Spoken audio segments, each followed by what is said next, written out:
আমদানি নির্ভর বেশিরভাগ নিত্যপণ্যে কিছুটা ঊর্ধ্বমুখী ধারা দিয়েই শুরু হলো পবিত্র রমজান।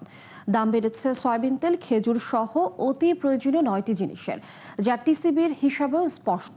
ক্রেতারা বলছেন, অন্তর্বর্তী সরকারের 1.5 বছরেও পূরণ হয়নি প্রত্যাশা। তাই বাজার ব্যবস্থাপনায় তাকিয়ে নতুন সরকারের দিকে। রাকিব হোসেনের রিপোর্ট। সিয়াম সাধনা আর সংযমের পবিত্র মাস রমজান, কিন্তু ভোক্তার বিশেষ চাহিদাকে পুঁজি করে বরাবরই অস্থিরতা বাড়ে নিত্যপণ্যের বাজারে। তবে এবার বেশ কিছু পণ্যের আন্তর্জাতিক বাজার দরের সঙ্গে সামঞ্জস্য রয়েছে স্থানীয় বাজার দরের। বিশ্বব্যাংকের তথ্য অনুযায়ী আন্তর্জাতিক বাজারে লিটার প্রতি সয়াবিন তেলের দাম বছর ব্যবধানে বেড়েছে 13 টাকা। আর সেই প্রভাব পড়েছে স্থানীয় বাজারেও। ফলে লিটার প্রতি 195 টাকায় কিনতে হচ্ছে ক্রেতাদের। একই সময়ে গরুর মাংসের দাম কেজিতে বেড়েছে 128 টাকা, তবে স্থানীয় বাজারে বেড়েছে 50 টাকা। প্রতি মাসের গড় প্রয়োজনের চেয়ে দ্বিগুণ চিনি লাগে রমজানে। তবে এবার আমদানি পর্যাপ্ত হওয়ায় সরবরাহ সংকট নেই বাজারে। অন্যদিকে আন্তর্জাতিক বাজারে কেজি প্রতি 9 টাকা দাম কমলেও স্থানীয় বাজারে কমেছে 20 টাকা। ডাল ও ছোলার চাহিদাও বাড়তে থাকে রমজান মাসে, সেখানেও খানিকটা স্বস্তি বছর ব্যবধানে। যেমন মসুর ডালের দাম 1 বছরে কমেছে 10 টাকা আর ছোলায় 20 টাকা। এছাড়া টিসিবির হিসাবে বছর ব্যবধানে খেজুরের দাম কমেছে কেজিতে 20 টাকা, ব্রয়লার মুরগির দাম কমেছে কেজিতে 10 টাকা, তবে বেড়েছে পেঁয়াজের দর কেজিতে 20 টাকা। রমজান উপলক্ষে যে এত দাম গরিব মানুষের জন্য খুব কষ্টকর। শুধু তেলটাই সংকট আছে, আর সব কি মাল অ্যাভেলেবেল আছে। পৃথিবীর অন্যান্য কান্ট্রিগুলিতে তো কিন্তু রোজা উপলক্ষে দাম কমে যায়, কিন্তু আমাদের এখানে দেখা যায় যে সবাই দাম উল্টা আরো বাড়িয়ে দেয়, যেন সবার জন্য সমস্যা সৃষ্টি করে দেয়। রোজা ঘিরে অস্বাভাবিক হারে বেড়েছে ইলিশের দর, ফলে সাধারণের নাগালের বাইরে জাতীয় মাছ। একটা ইলিশ মাছ আপনার 7 পিস হয়। একটা ফ্যামিলির ভিতরে যদি আপনার 4-5 জন লোক থাকে, 2 বেলা খেতে পারে না। একটা ইলিশ মাছের দাম 800-900 টাকা পড়ে, হাফ কেজি ওজনের। মাছ মাংসের দাম অনেক বেশি, যেমন গরু মাংস মনে হয় 800 কম নেয়, 800 হয়ে গেছে। তো গরুর মাংস তো এত দাম হওয়ার কথা না। এই ভ্যালু চেইন অপারেটর কারা? তাদেরকে আইডেন্টিফাই করা, যদি তারা খুব বেশি ম্যানিপুলেট করে তাদের রিপ্লেস করে দেওয়া, ওই জায়গায় গভর্নমেন্ট কন্ট্রোলটা নিতে হবে। শুল্ক ছাড় না থাকায় আগে থেকেই বাড়তি আপেল, আঙ্গুর সহ বিদেশি সব ধরনের ফলের দর। রোজা ঘিরে বাড়ল দেশি কলা, আনারস, পেঁপে সহ বিভিন্ন ফলের দামও। রাকিব হোসেন, 71, ঢাকা। দর্শক, রমজানের বাজার ব্যবস্থাপনা নিয়ে আলোচনার জন্য আমাদের সাথে এই মুহূর্তে যুক্ত হচ্ছেন ভোক্তা অধিকার সংগঠন ক্যাবের সভাপতি AHM শফিকুজ্জামান। তিনি যুক্ত হচ্ছেন আমাদের সঙ্গে। AHM শফিকুজ্জামান, আপনাকে অনেক ধন্যবাদ জানাচ্ছি এবং সেই সাথে স্বাগত জানাচ্ছি আমাদের 71 বিজনেসের এই পুরো আয়োজন জুড়ে। শুরুতেই যে বিষয়টি একটু জানতে চাই যে রমজান মাস শুরু হওয়ার আগে বা পরে, যেটাই বলি না কেন, বাজারে নিত্যপণ্যের দাম কিন্তু বেড়েই যায়। একটু জানতে চাই যে আপনার কাছ থেকে যে রমজানের আগে এই বাজার পরিস্থিতি আপনি এখন কেমন দেখছেন, আপনার কাছে কি মনে হচ্ছে? না, এটি প্রতি বছর যেমনই ছিল। রমজান উপলক্ষে ব্যবসায়ীদের যে লুটপাট এবং হরিলুট যে চলছে, সেটি এবছর একই রকম। এবং সেটার জন্য আমরা কিন্তু ইতিপূর্বে আমাদের ক্যাবের পক্ষ থেকে, কাস্টমারদের, নাগরিকদের পক্ষ থেকে আমরা বলছিলাম, এর আগে তো ইন্টারিম গভর্নমেন্ট ছিল, তাদেরকে যে এবছর যাতে আগে থেকে পণ্য যে সরবরাহ ব্যবস্থা, বিশেষ করে ইম্পোর্টের ক্ষেত্রে যাতে সরবরাহ ব্যবস্থা ঠিক থাকে। এবং সরকার বারে বারে আশ্বস্ত করছিল যে সরবরাহ ব্যবস্থা সঠিক আছে এবং পণ্য মজুদ সঠিক আছে, কিন্তু সেটার প্রভাব কিন্তু আমরা বাজারে দেখছি না। এবং আপনারা জানেন যে 2 দিন আগে আমাদের একটি নির্বাচিত সরকার দায়িত্ব গ্রহণ করেছে এবং গতকালকে মাননীয় প্রধানমন্ত্রী তারেক রহমানের নেতৃত্বে যে মন্ত্রিসভার বৈঠকে, তার মধ্যে প্রথম এজেন্ডাই ছিল আমাদের দ্রব্যমূল্যের বিষয়। এবং সেখানে তিনি স্পষ্টভাবে রমজানে ব্যবসায়ীদের প্রতি আহ্বান জানিয়েছেন যে দ্রব্যমূল্যটা যেন রমজানের মাধুর্য, রমজানের যে আপনার পবিত্রতা রক্ষার জন্য যেন ব্যবসায়ীরা শোভন আচরণ করে। আমরা গতকালকে আমরা প্রেস ক্লাবে আমরা 4টা অর্গানাইজেশন একসাথে এই বিষয়ে একটি প্রেস কনফারেন্স করেছি এবং সেই জায়গাটায় আমরা যেটা বলতে চেয়েছি সেটি হলো, আমাদের এই সরকারের এটা কিন্তু একটা অ্যাসিড টেস্ট, অর্থাৎ এই রমজান আজকে থেকে শুরু হয়েছে এবং গত 2-3 দিন ধরে প্রতিটা পণ্য, যেটা আপনাদের রিপোর্টে আসছে যে আপনার বাড়তির দিকে, বিশেষ করে রমজানে কিছু পণ্যের চাহিদা অত্যাধিক থাকে এবং সেই জায়গায় ইতিমধ্যেই কিন্তু হরিলুট শুরু হয়ে গেছে। সেখানে প্রথম যে বিষয়টি সেটা ব্যবসায়ীদের নীতি নৈতিকতা এবং রমজানকে ব্যবসার একটি মৌসুম হিসেবে তারা বছরের সম্পূর্ণ 11 মাসের লাভটা তারা রমজানকে টার্গেট করে এবং সেটা থেকে এবছরও বেরিয়ে আসতে পারেনি। এক আর দ্বিতীয় যেটা হলো যে এই সুযোগে প্রতিটা জায়গায় আপনার সাপ্লাই চেনের প্রতিটা স্তরেই আপনার এই মূল্যটা বৃদ্ধি করা হচ্ছে। সেইখানে যেটা সরকারি দায়িত্ব ছিল এটা পুরোপুরি সার্ভিলেন্স করা এবং সেই জায়গায় সরকারের যারা মজুত করছে, বিশেষ করে খেজুরের অলরেডি আমাদের আমদানি হয়েছে কিন্তু সেটা গোডাউনে রেখে হিমাগারে রেখে আপনার এটি বাজার অস্থির করে দেওয়া হচ্ছে সাপ্লাই চেনকে নিয়ন্ত্রণ করতে। সেখানে সরকারের যে দায়িত্বের বিষয়টি আছে, বিশেষ করে অভিযান মনিটরিং, সেটা কিন্তু আমরা লক্ষ্য করছি না। এবং গতকালকে মৌলভীবাজারে শফিকুজ্জামান, একটি বিষয় একটু জানতে চাই যে নির্বাচনের ব্যস্ততায় বাজার নিয়ে খুব একটা আলোচনা কিন্তু হয়নি। নতুন সরকারের জন্য বাড়তি কোনো চ্যালেঞ্জ আছে কিনা এই বিষয়টাতে?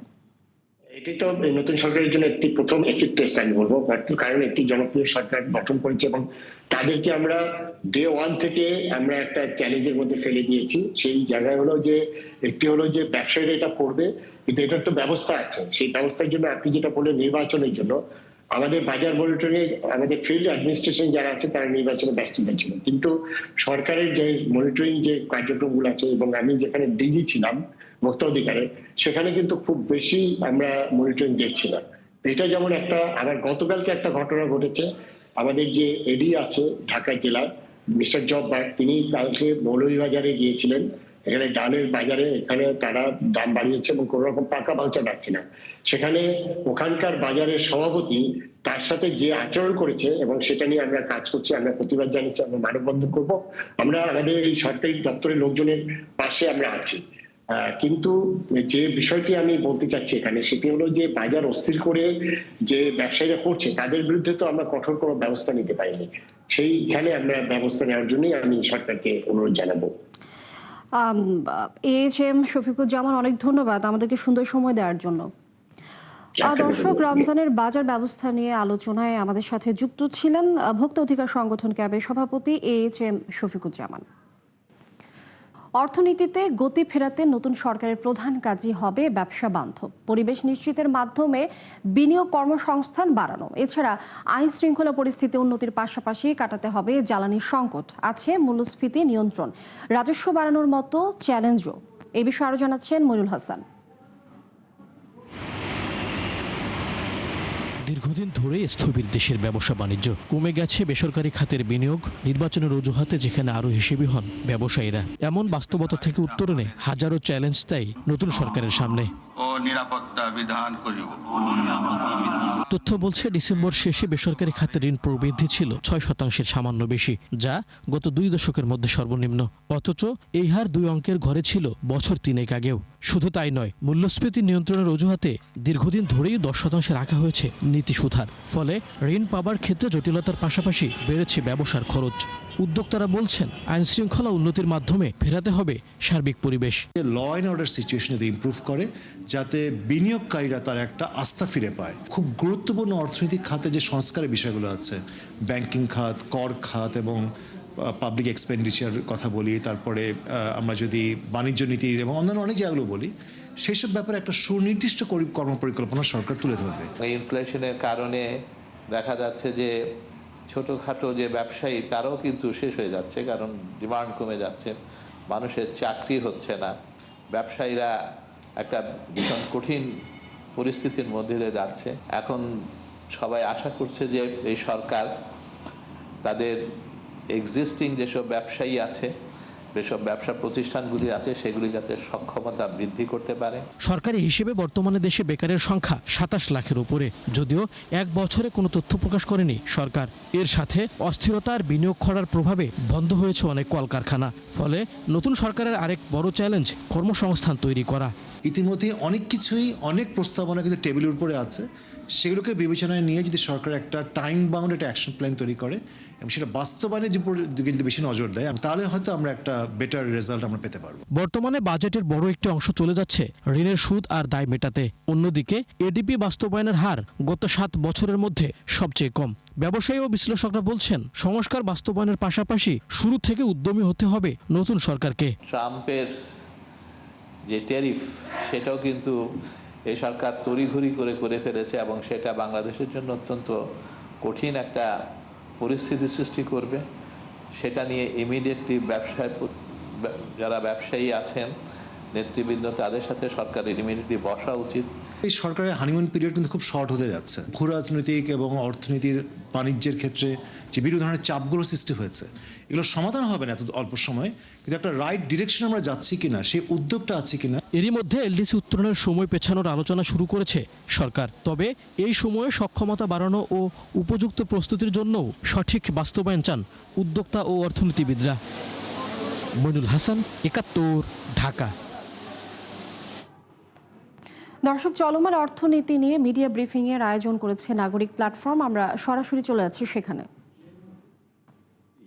যে সমস্ত বাড়তি নতুন সমস্যা যুক্ত হয়েছে সেইটা, আর তৃতীয় আরেকটা হয়েছে, সেটা আপনারা সবসময় মনে রাখবেন, এটা অত্যন্ত দ্রুত পরিবর্তনশীল একটি বিশ্বের ভিতরে আমরা অবস্থান করছি, যেখানে বাণিজ্য, বিনিয়োগ এবং অন্যান্য শ্রমের সরবরাহ সবকিছুই একটা অস্বস্তির ভিতরে, নীতিহীনতার ভিতরে অবস্থান করছে।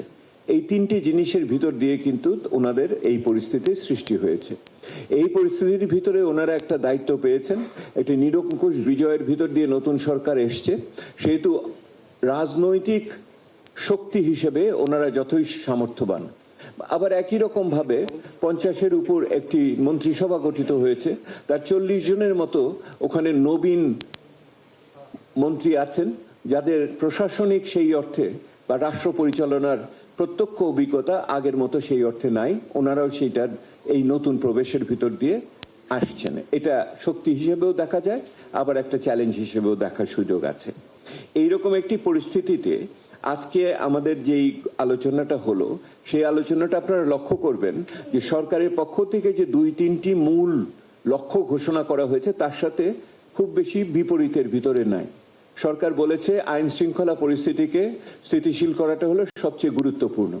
আপনারা জানেন যে নাগরিক প্ল্যাটফর্মের পক্ষ থেকে নির্বাচনের প্রাক্কালে আমরা বাংলাদেশের বিভিন্ন জায়গায় যে সভা সমিতি করেছি, আমরা যে ইশতেহার প্রস্তুত করার জন্য যে উপাদান সংগ্রহ করেছি, তখন একটা কথা খুব পরিষ্কারভাবে এসেছে। যদিও সরকার 3টি বিষয়ের কথা বলেছে, একটি হলো বিচার, একটি সংস্কার আর একটি নির্বাচন। আর আমাদের মানুষরা আমাদের বলেছে এর সাথে চতুর্থ বিষয় ছিল নিরাপত্তা এবং এই তথাকথিত মবের শাসন থেকে মুক্তি চাই এবং আইনের শাসন সবার জন্য সমানভাবে যাতে আসে। সেহেতু সেই অর্থে সরকারের পক্ষ থেকে এই যে আইন শৃঙ্খলা এবং নিরাপত্তাকে সর্বোচ্চ অগ্রাধিকার দিয়ে দিয়েছেন, এইটা শুধু সামাজিক রাজনৈতিক না, অর্থনৈতিক তাৎপর্য কিন্তু খুবই গভীর। এটা আপনারা খুব পরিষ্কারভাবে বুঝেন। দর্শক, চলমান অর্থনীতি নিয়ে মিডিয়া ব্রিফিং এ আয়োজন করেছে নাগরিক প্ল্যাটফর্ম। আমরা সরাসরি যুক্ত ছিলাম সেখানে। ইন্দোনেশিয়া মার্কিন প্রতিষ্ঠানগুলোর মধ্যে $7 বিলিয়নেরও বেশি বাণিজ্য ও বিনিয়োগ চুক্তি সই হয়েছে। এর আওতায় মার্কিন সয়াবিন, ভুট্টা, গম, তুলা ও কাঠ জাতীয় পণ্য কিনবে ইন্দোনেশিয়া। তথ্য বলছে যুক্তরাষ্ট্র থেকে 10 lakh ton soybean, 16 lakh ton ভুট্টা ও 93,000 টন তুলা কিনবে দেশটি। এছাড়া চলতি বছরেই 10 লাখ টন এবং 2030 সালের মধ্যে 50 লাখ টন গম কিনবে জাকার্তা। রয়েছে গুরুত্বপূর্ণ খনিজ, সেমিকন্ডাক্টর খাতে বিনিয়োগের প্রতিশ্রুতিও। উল্লেখ্য, বছরে প্রায় $3 বিলিয়ন মার্কিন কৃষি পণ্য আমদানি করে ইন্দোনেশিয়া।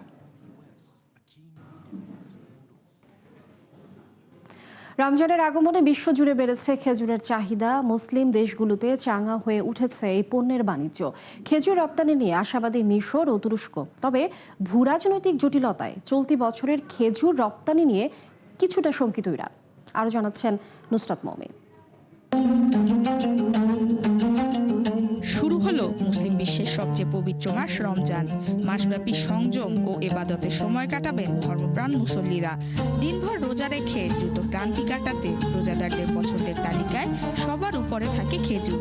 আর এতেই বিশ্বব্যাপী চাহিদা বাড়ে ইফতারের অন্যতম এই অনুষঙ্গে। তথ্য বলছে চলতি বছর রমজান ঘিরে বৈশ্বিক রপ্তানি হতে পারে 8 লাখ টন খেজুর। বৈশ্বিক মোট খেজুরের 18% সরবরাহ করে মিশর। তবে চলতি বছর দেশটির অভ্যন্তরীণ বাজারে দাম বেড়ে যাওয়ায় কমেছে চাহিদা। প্রতি কেজি খেজুর $1 নিচে নামানোর দাবি স্থানীয়দের। যদিও পরিবহন খরচ বেড়ে যাওয়ায় আপাতত কমছে না দাম। অন্যদিকে বিশ্বব্যাপী মিশরের খেজুরের চাহিদা বছর ব্যবধানে বেড়েছে 30%। এখন পর্যন্ত বিশ্বের 35টি দেশে খেজুর রপ্তানি করে আফ্রিকার দেশটি। মিশরীয় খেজুরের 84%ই যায় তুরস্কে। রমজানের আগমনে দেশটিতে খেজুরের আমদানি ও রপ্তানি দুটোই বেড়েছে। তুর্কি স্ট্যাটের তথ্য বলছে, গেল 5 বছরে $41 কোটি খরচ করে 3.5 লাখ টন খেজুর আমদানি করেছে তুরস্ক। বিপরীতে বাড়িয়েছে রপ্তানিও, যেখানে তুর্কি খেজুরের প্রধান ক্রেতা যুক্তরাষ্ট্র, যুক্তরাজ্য ও অস্ট্রেলিয়া। খেজুরের আরেক প্রধান উৎপাদনকারী দেশ ইরান। গেল বছর ডিসেম্বরে ইরানি রিয়ালের দরপতনে আন্তর্জাতিক বাজারে কমে যায় দেশটির খেজুরের দাম। কিন্তু চলতি বছর বৈদেশিক মুদ্রার বাজারে হস্তক্ষেপ করে রিয়ালের মান স্থিতিশীল করে ইরান সরকার। এতে আবারও বাড়ে রপ্তানি মূল্য। তবে ইরানের পণ্য রপ্তানিতে যুক্তরাষ্ট্রের বিভিন্ন নিষেধাজ্ঞা প্রভাব ফেলতে পারে দেশটির খেজুর রপ্তানিতে। তথ্য বলছে, গেল বছর $40 কোটি খেজুর রপ্তানি করে পশ্চিম এশিয়ার দেশটি। নুসরাত মৌমি, ৭১। দর্শক, এই ছিল ৭১ বিজনেসের এখনকার আয়োজনে সরাসরি সংবাদ অনুষ্ঠান দেখতে চোখ রাখুন ৭১ ফেসবুক পেজে এবং সাবস্ক্রাইব করুন ৭১ ইউটিউব চ্যানেল। থাকুন ৭১ সাথে।